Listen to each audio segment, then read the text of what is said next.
Sally Killick. I'm a garden designer and I'm sitting here in the glorious sunshine in this Larkfleet Homes garden to give you some ideas on how you can make your garden feel like more of an extension to the home. When I go and visit clients in their gardens, they're often wanting me to come up with ideas how they can use their garden in a slightly different way.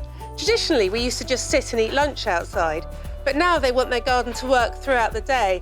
They want to sit and lounge and enjoy it with maybe a fire pit in the evening, wrapped up in a nice cosy blanket. There are lots of things you can do as well to make your garden feel more interesting in the evening. Lots of lights, often solar powered these days. Another big trend at the moment is rugs. The one we've got below us today is made of recycled bottles, so it's also really environmentally friendly. Fire pits are a huge trend this year. I think with everybody wanting to be outside more and enjoy their garden, you see them everywhere.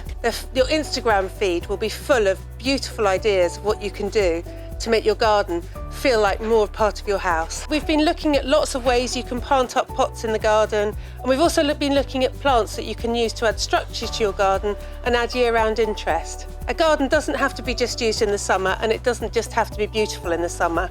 You can have things that have scent through the year, and scent in a garden is really important. When you're sitting there with your gin and tonic, smelling a lovely rose wafting across the garden, it's just beautiful.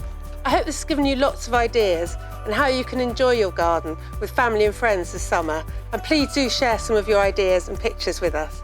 Thank you very much for watching.